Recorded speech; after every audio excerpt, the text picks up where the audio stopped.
Hey, welcome to the CMO Whisper Show. I'm your host, Steve Lecinski.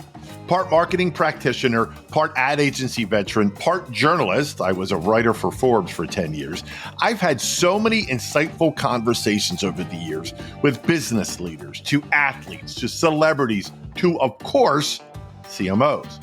The only difference now is instead of sharing those insights through written form, I'm doing it this way. Back in 2011, Jim Leschinsky, while working at Google, coined the phrase zero moment of truth. He would later write the book, Winning the Zero Moment of Truth. It was then and is still today a seminal book in the world of marketing. Jim's gone on to become an associate professor of marketing at Northwestern University. And he and I have known each other for many, many years. And I recently caught up with him. Please welcome Jim Lecinski to the CMO Whisper Show.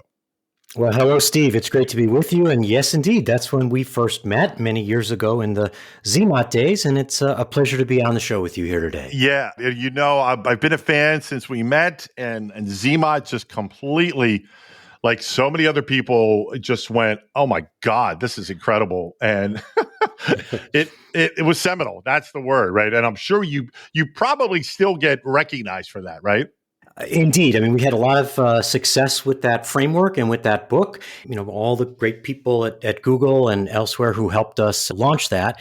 And yeah, in fact, I was teaching a class the other week, and one of my students said, wait, that's your book? I know that. we use that at my company. So, yeah. That has to feel good, right? Yeah. Okay. So I start off every single interview that I do with the following question, regardless of your background, okay? And I get this question all the time. What's the difference between marketing and advertising? Well, advertising, quite simply, is a subset of marketing. Marketing is the big tent, the big umbrella, and that is the process of helping people exchange goods and services of value. So that could be apps, it could be SaaS products, B2B, it could be, what you're going to have for lunch today or dinner tonight as a consumer products good, but it's how businesses go to market, design, so we still use the famous 4 Ps, 7 Ps, right? What is the product? What is the price? How do you promote it? And where do you distribute it? What place do you distribute it? And that third P that I mentioned, how do you promote it? Well, one of the ways to do that is advertising. So, we love advertising, but advertising does not equal marketing. Advertising is a piece, albeit a very important piece of marketing. There's, like I said, everybody, there's no wrong answer. I just love to get people's thoughts on that because I get asked that all the time. Yeah. So before we get to the main topic, which I know is very near and dear, which is AI, I want to start with your early marketing career. So let me just read a little something that I read about you, which was fascinating. It says, after majoring in government and German, there's a combination, right? During undergrad at the University of Notre Dame, you first took a marketing course while you were going for your own MBA, right? And that sparked an interest. And I love this quote you said, after my first marketing class, I was like, wow, this is really cool. Maybe I should try this. I love that you got that spark, right? But it was also kind of, if you think about it, laying the groundwork because you had to get that spark from a good professor, right? Yep. A good engaging professor, which now you have become. So it's kind of like the circle of life, right? Yeah, very much so, Lion King style, right? So Indeed, right? I had never taken a marketing course, didn't really have a business course as an undergrad, had pursued a different course of study, but that professor, Devanathan Sudarshan, really sparked that in me. And I have a world of a career to thank him for and have done so. He went on to be the department chair, now chairman emeritus of the business school, business department at University of Kentucky. He and I still stay in touch, and I still have his original book. So not only did he inspire me to be a marketer, he inspired me to be an author as well. So after school, right, graduating, you did some agency work, right? Ogilvy and Mather, DDB, Young and Rubicam. I never knew this, so I'm about to unveil here, if you will. I didn't know you worked, when you're at these agencies, you worked on some really big brands like United, Coors, P&G, right? You were on the Old Spice campaign, correct? Yeah. We were fortunate to be part of the team that actually launched Old Spice after Procter & Gamble bought it from American Cyanamid and, helped give it a push to be the powerhouse brand that it is now. But we were there at the ground floor. Yeah, yeah. And I love that you said you had a front row seat, right, to see how the best marketers in the world think about growing brands, driving growth. And this is the really great part where you said how they approach everything and what works, and equally important, what doesn't work. That's right, because look, it's the classic, test, learn, refine, scale, or test, learn, refine, optimize. And so, knowing what can scale or should scale versus what to not scale is equally valuable, right? I mean, it's not about being right and perfect initially. It's about, are you developing smart hypotheses that you can put into market, get some learning, and some of these things then can be pivoted, tweaked, optimized to scale for success, and some of them just can't. And so, what might sound good in theory or might sound good in a conference room or a focus group often doesn't pan out. And so, you're not bad or wrong because it doesn't work.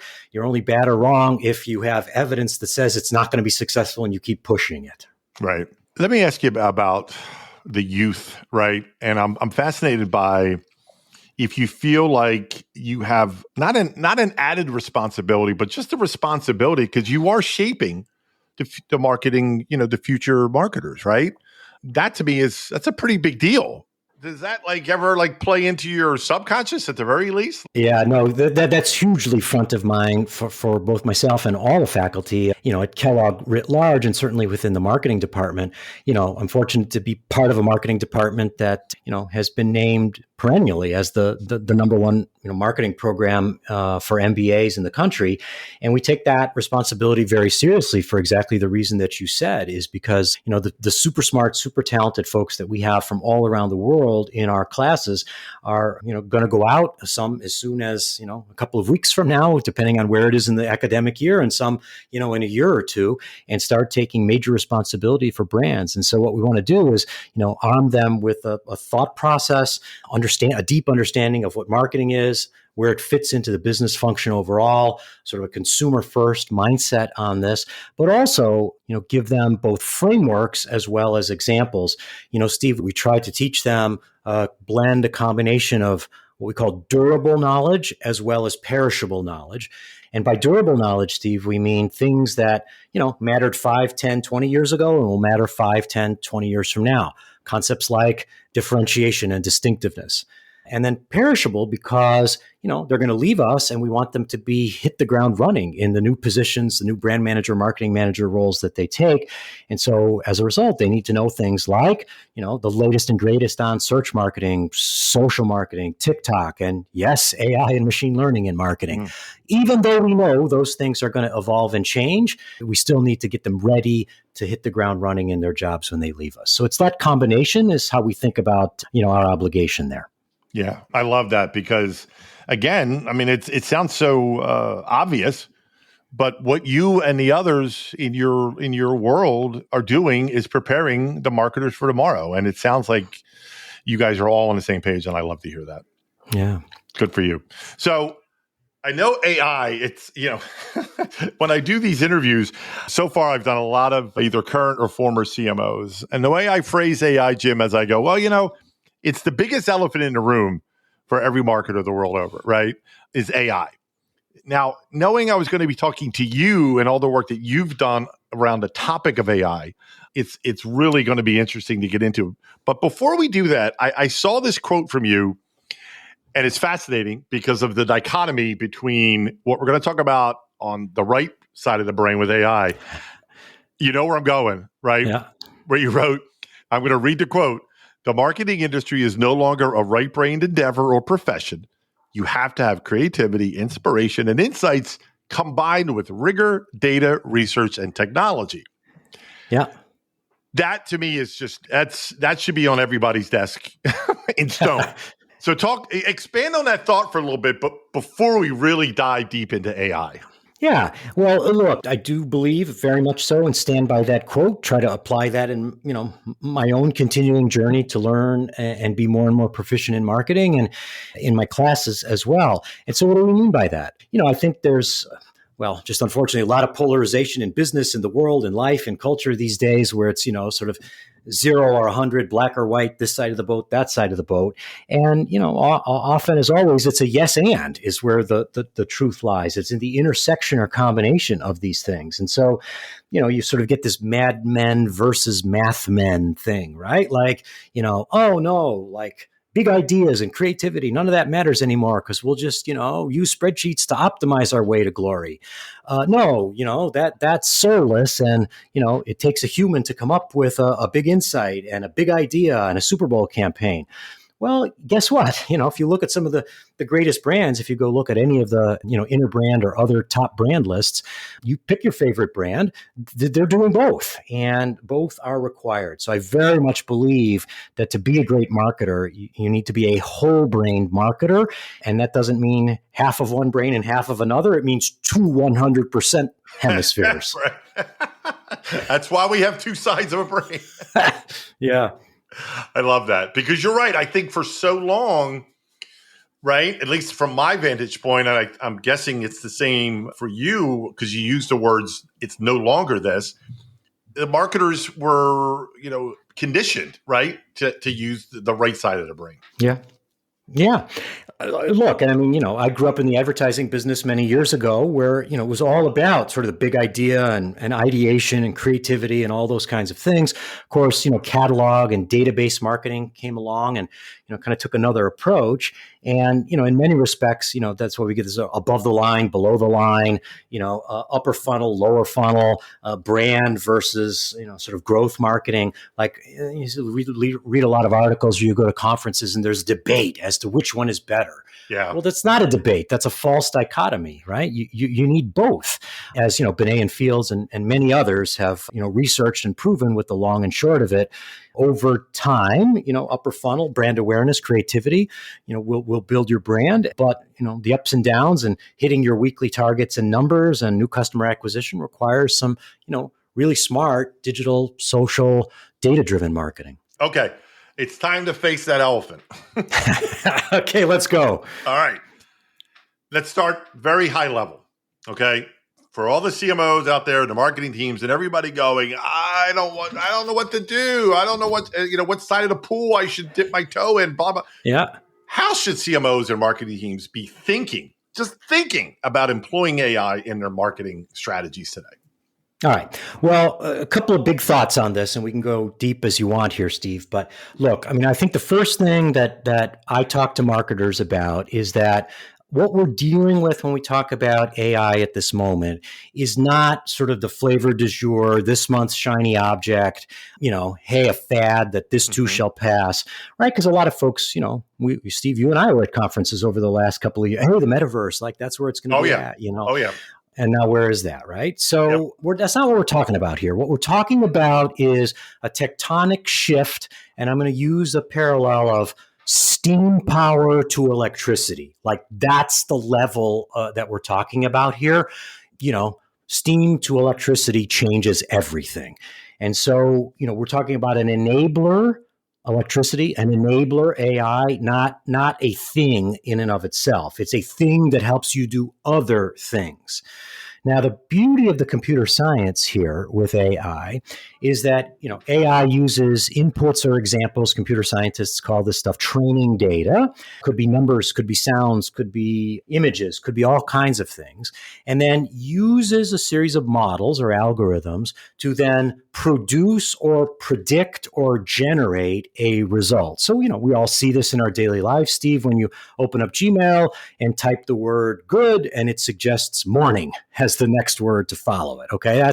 That's a form of generative AI that's, based on thousands and millions of people who've typed in the word good. It's likely the next word is going to be good morning. Mm-hmm. And so if you think about what the computer science does, that actually is a perfectly beautiful fit to what marketers do because, we might not think of ourselves as this, but we are in the prediction business. As marketers, what are we doing? We're trying to predict the right next best customer for the right next best product to the right next best offer and the right next best media to the right next best price with the right next best create, right? So those are all predictions that we're trying to make. So what's so exciting about this is that we now have, not some force or unnatural fit that we're just trying to do because it's hip or cool. What the computer science does is core to our job. So, in light of that, then, I like to explain sort of 4 things that we can use it to do. We can use AI to make these predictions or generate output to either make us and our marketing teams more productive or efficient. We could use it to be more effective. Sort of that's one axis, efficiency and effectiveness. And the other axis is applied to either just our internal teamwork, reporting, spreadsheets, day-to-day internal stuff, or customer-facing external, like what the customer sees. I'm a business school professor, so we love 2x2s, right? So you've got kind of effective and efficient versus internal and external. And that is where kind of the gold is here. And the marketing teams, and we can talk about, how you get started and what you do, but the marketing teams that recognize that, Steve, are the ones who I think, really stand to get a competitive advantage, making this transition from steam to electricity, if you will. Yeah, it's a great analogy. And I'm so glad you said something early on about this is not a fad, people. Yeah. This is not going to go away, right? It's just not. And I get it. We've all, for every one real thing, there's 25 fads that come along. So I can see where people fall into that trap of going, stop. It's going to go away, right? Yep. There's 1,000 of those we can name, right? Remember, IoT was going to be the next big thing, right? Kind of thing. There's blockchain. Blockchain. Exactly. Thank you. So first and foremost, for those listening, this is not a fad. Okay. Now, the second part is, I think there's so much apprehension and I think a fear, right, of Jim, first off, is AI going to take my job? What do you say to that when someone in the world of marketing? Okay, look, so, there's a huge promise and a huge upside, right? Like if I can, as my CFO is always asking, can I do more with less? Can I be more productive? Can I be more effective? Okay, yes. And we can talk about how you do that. At the same time, you are right to point out that there's some risks, some concerns, some challenges, which are, as the Google engineers used to call these things, non-trivial when I was there. That was their favorite word, right? Non-trivial risks. Great word. Okay, fine. So we've probably got 4 or 5 that we should just name here. So, the first risk is what you pointed out here, and that's sort of a team culture, workflow, process risk. Is this thing going to take my job? And, I think it's been said by people before me, but bears repeating. AI itself is not going to take your job because it requires human in a loop. So it's not AI that's going to take your job. It's another human, another marketer who knows how to use these tools better than you who will take your job. But that's the first level risk. Then the second level risk quickly is, okay, well, is it accurate? Is it good? Is it right? I mean, I've heard these things about hallucinations and bias and the training data. We can talk about each of these as deep as you like, but, the answer is it's not perfect. Today's AI is the worst AI you will ever use. So you can't just blindly apply what it says, but it is increasingly, continuing to get better and smarter and more accurate. The third level risk is one that marketers are very concerned about, Steve, and that is sort of legal, compliance, copyright kinds of risks, right? So what data were these large language models trained on, and did they have the right to use that? You saw Sarah Silverman, among other authors, has sued saying, hey, you were using my IP to train your models and you didn't ask me or compensate me. And so this gives marketers and their legal counsel reason for pause. And then if I use the tool to create something as output, can I copyright or trademark that? And the U.S. Patent and Trademark Office says no, unless it was created by a human. And then we get into some, sort of bigger issues, which are, sort of cultural and societal issues, right? Like, you even saw Microsoft announce earlier this week that running these large language models just use a tremendously incremental extra amount of energy in order to kind of cool the servers and the supercomputers in order to do that. And what does that mean for the world, right? Like just increased energy consumption for the environment. Who were the workers, perhaps offshore, who, trained these models? Were they paid a fair, living, sustainable wage? And then, you get to sort of the Kai-Fu Lee issues of, what is the future of the world and culture in a kind of machine plus human world. Yeah. And again, I don't mean to minimize those, but for our purposes today, I think we're talking about the closer in marketer risks. Yeah, you touched on something that's really, really interesting, and this could absolutely lead to a part 2 of our discussion. But I'm going to at least keep it at a peripheral level. Okay, so let's play this out, and let's just play a hypothetical here. A year from now, an AI's got more data than it does today, than the day before, and someone creates an ad or a logo or creates anything that's AI generated. If what is created and generated, looks like something that's already been done, what's the stop? If I do something that looks like something, if I, wrote something you wrote 10 years, I go, well, Jim, you can't sue me because I used AI to create this. Yeah. Right? You see where I'm going with this? It's a really fascinating conversation. 100%. I mean, in sort of the two flavors, I hear this a lot, Steve. The two flavors of this, one is like they're a legal liability or exposure. And the second is just sort of a regression to blandness, regression to the mean. If you're using the same AI to write your ad copy that I'm using, aren't we all going to have sort of the same lowest common denominator, bland, generic ad copy? So let's take those quickly in turn. I think on the first one, Microsoft with their OpenAI partnership is keenly aware of this concern. And kind of somewhat surprisingly to many of us, deep, keen industry observers, announced earlier this week an indemnification of clients using their tools to create that output against exactly that eventuality of potential future lawsuits. So I thought that was a pretty bold step on their part in order to kind of head that concern off. And I imagine, probably some of the other big large language model providers are thinking about similar indemnification. But, indemnification is kind of in a contract, right? Like that's kind of how two parties are used to doing something, right? Like if I'm a marketer and I hire you to film a commercial, like I want to make sure what you put in the commercial, you have rights to show. So there's indemnification is a usual and customary thing. And then in the former, look, I mean, I would say, if we're all putting in sort of low value, lazy prompts, write me a funny TikTok headline for pet food. Well, we're all going to get lazy, unimaginative, uncreative, least common denominator outputs. But, there is an element of randomness in these large language models. And depending on, the creativity comes in the prompting. So, your creative prompt plus an element of randomness in the models is going to get you to better, different, more, what we'll call more creative outputs than me with sort of lazy, unimaginative prompts. So I think on both cases, Steve, they're valid concerns, but ones that are overcomeable. Yeah. Yeah. To coin a phrase. Yeah. Yeah. No, because it is going to happen. We know it's going to happen in the world of marketing and advertising. Someone is going to cry foul and it's going to go to courts and then it's going to set precedents and all that good stuff. So it's coming. Yep. Okay. I'm a CMO. I'm in marketing, whatever level I'm in. I literally have never done anything with AI. Yep. What should I be doing first?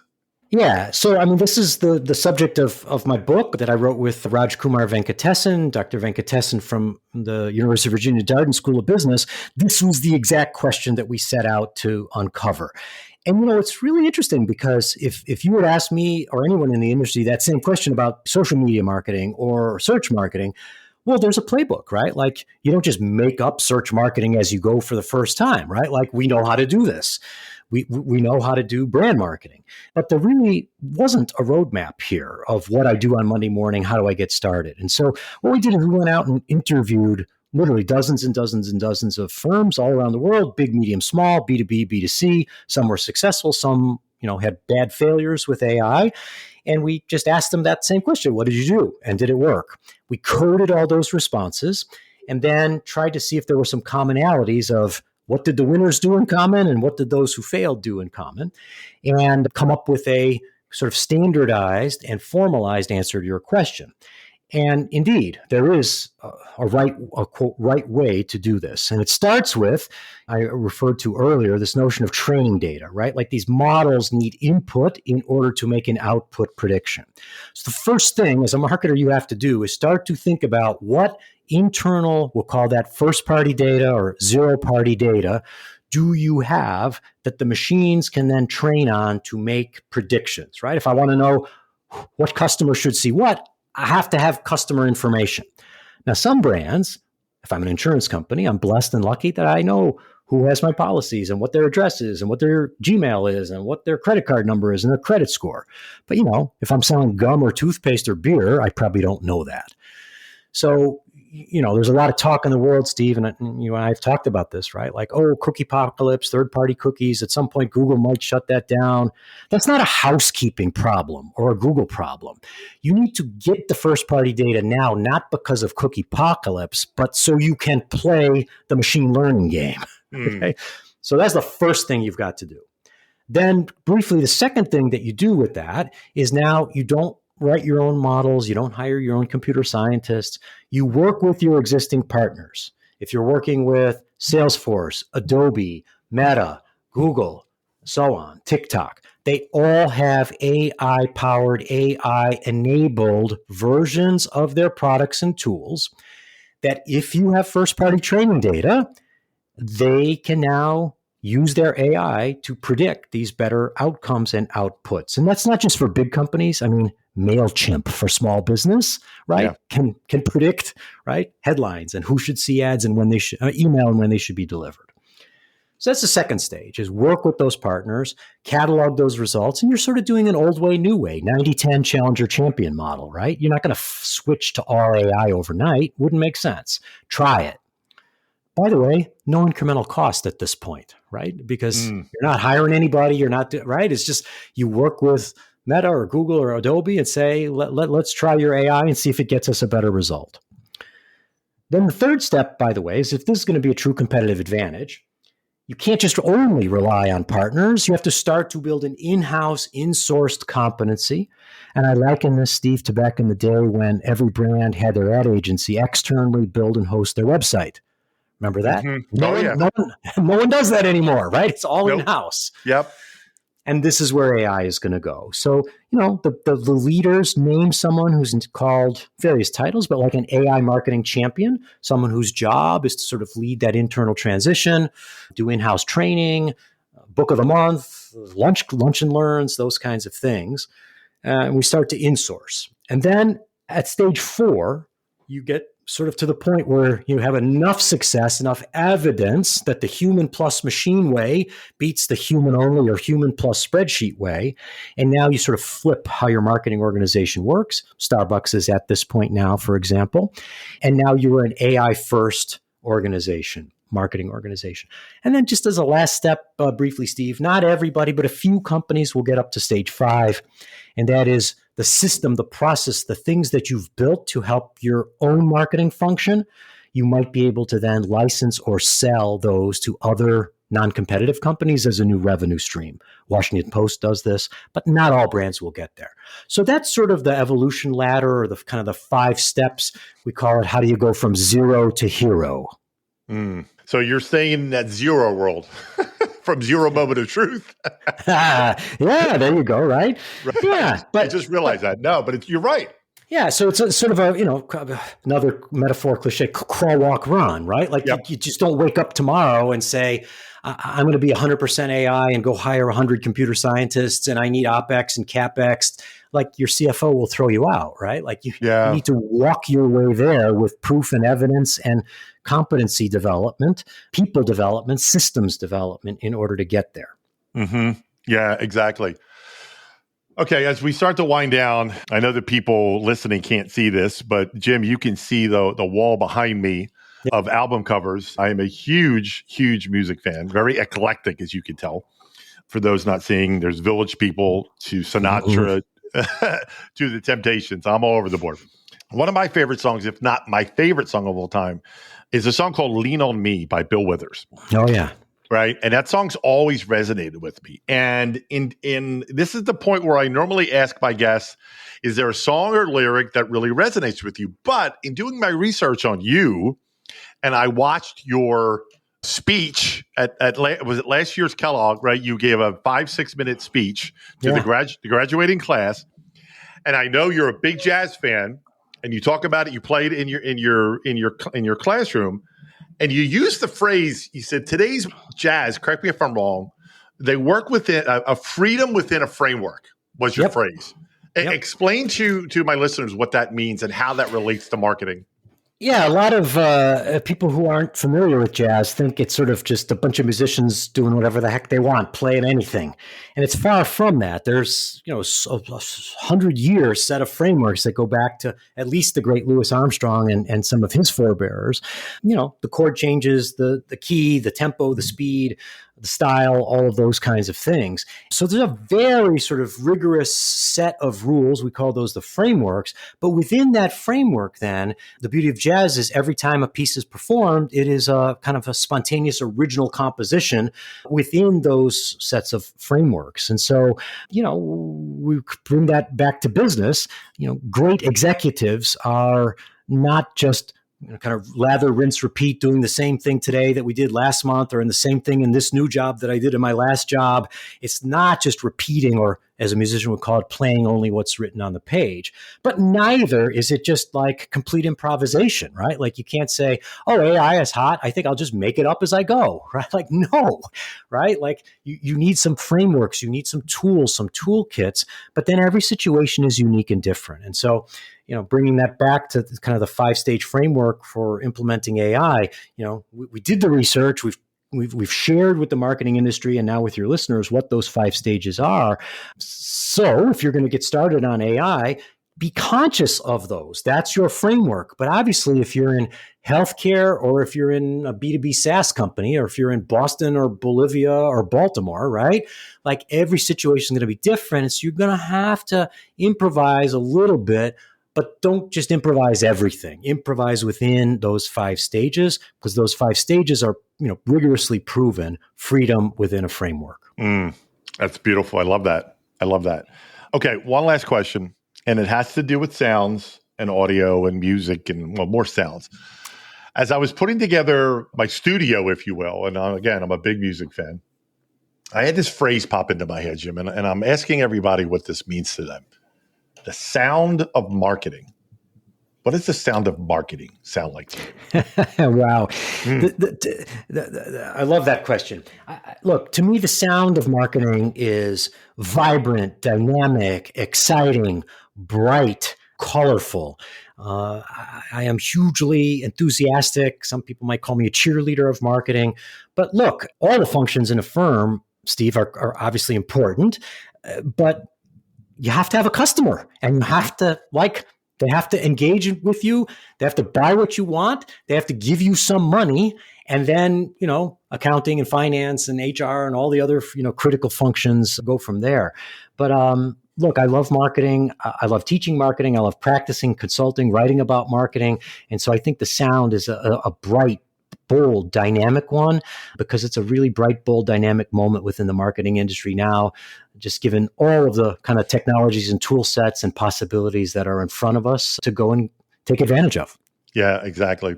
Well, listen, I'm going to wrap it up. I can already envision a part 2. So if you're listening, stay tuned at some point. I got to have Jim back on to do a much deeper dive on the world of AI. And I think I know everybody would benefit it. But in the meantime, Jim, thank you so much for being my guest today. It's such an honor, and I'm so happy to be part of your life. Thank you again. Thank you, Steve, and congratulations on the podcast series. It was my pleasure to be here today. Thank you. Well, that wraps up another episode of the CMO Whisperer Show. I hope you shared this episode with your friends, and if you have not already, please subscribe to be kept up to date on all the latest episodes. And if you're so inclined, leave me a review on your favorite podcast platform. Thank you.